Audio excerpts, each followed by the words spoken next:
ಸಕಾರಾತ್ಮಕವಾಗಿ ಯಾವುದೇ ಒಂದು ಪಕ್ಷಕ್ಕೆ ಜನ ಬೆಂಬಲ ಕೊಡ್ತಾವ್ರೆ ಅಂದ್ರೆ ಡಿಫ್ರೆಂಟ್ ಸೆಕ್ಷನ್ಸ್, ವುಮೆನ್ ಆಗ್ಲಿ, ಯೂತ್ ಆಗ್ಲಿ, ಯೂತ್ಗೆ ಏನು ನಾವು 3,000 ರೂಪಾಯಿ 1,500 ರೂಪಾಯಿ ಡಿಪ್ಲೊಮಾ ಹೋಲ್ಡರ್ಸ್ ಕೊಡ್ತಾ ಇದೀವಿ. ಸಕಾರಾತ್ಮಕವಾಗಿ ಪಾಸಿಟಿವ್ ವೋಟ್ ಕೊಡಬೇಕು ಅಂತ ಅನಿಸ್ತಾ ಇದೆ ಜನರಲ್ಲಿ ಅಂದ್ರೆ ಅದು ಕಾಂಗ್ರೆಸ್ ಮಾತ್ರ, ಜೆಡಿಎಸ್ಗೂ ಇಲ್ಲ, ಬಿಜೆಪಿಗೂ ಇಲ್ಲ. ಸೊ ಅದೊಂದು ಸರ್ಪ್ರೈಸ್ ಪ್ಯಾಕೇಜ್ ಅನ್ನೋದು ಇರುತ್ತೆ. ಸರ್ಪ್ರೈಸ್ ಪ್ಯಾಕೇಜ್ ನಾವು ಹೇಳಕ್ಕಾಗಲ್ಲ ಯಾವ ಕಡೆ ಎಷ್ಟು ಮ್ಯಾಗ್ನಿಟ್ಯೂಡ್ ಇರುತ್ತೆ ಅಂತ ಹೇಳಕ್ಕಾಗಲ್ಲ.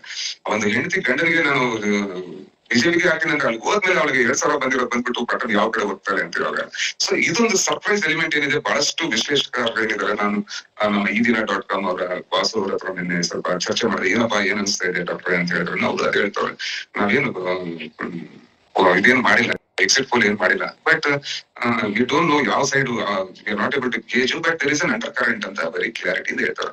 ಆ ಅಂಡರ್ ಕರೆಂಟ್ ಎಷ್ಟು ಮಟ್ಟದಲ್ಲಿ ಇದೆ ಅನ್ನೋದು ಬಹಳ ಮುಖ್ಯ. ಅಂಡರ್ ಕರೆಂಟ್ ದೊಡ್ಡ ಮಟ್ಟದಲ್ಲಿ ಇದ್ರೆ ಕಾಂಗ್ರೆಸ್ 20-22 ಆತರ ಬರುತ್ತೆ. ಕಾಂಗ್ರೆಸ್ ಅದೇನು ದೊಡ್ಡ ಮಟ್ಟದಲ್ಲಿ ಇದ್ರೆ ಕಾಂಗ್ರೆಸ್ ಮೈಟ್ ರೆಡ್ಯೂಸ್ ಟು 16-18 ಆ ಟೈಪ್ ಅಲ್ಲಿ ಅನ್ಸುತ್ತೆ. ಅಂದ್ರೆ ಫಸ್ಟ್ ಫೇಸ್ ಅಲ್ಲಿ ಅಷ್ಟು ದೊಡ್ಡ ಮಟ್ಟದಲ್ಲಿ ಇಲ್ಲದೆ ಇದ್ರೆ ನಾವು 6-7 ಆಗಿರುತ್ತೆ. ಸ್ವಲ್ಪ ದೊಡ್ಡ ಮಟ್ಟದಲ್ಲಿ ಇದ್ರೆ 8-9-10 ಹೋಗ್ಬೋದು ಅಂತ, ಅಥವಾ 11 ಹೋಗ್ಬೋದು. ಈಗ ನೋಡಿ, ಈ ಸಿಡಿ ಪ್ರಕರಣದಲ್ಲಿ ಈಗ ಹಾಸನ್ ಮತ್ತೆ ಮಂಡ್ಯದಲ್ಲಿ ಅವ್ರ ಮೇಲೆ ಏನಾರ ಏಟು ಬಿತ್ತು ಅನ್ಕೊಳ್ಳಿ, ಜೆಡಿಎಸ್ ನಿರ್ನಾಮ ಆಗುವ ಸಾಧ್ಯತೆಗಳಿದಾವೆ ಬಹಳ. ಆ ಸಿಡಿ ಮಂಡ್ಯ ಮತ್ತೆ ಹಾಸನ್ ಬಹಳ ಟ್ವಿನ್ ಡಿಸ್ಟ್ರಿಕ್ಟ್ಸ್ ಇದ್ದಾಗ ಪಕ್ಕ ಇದ್ದಂಗೆ.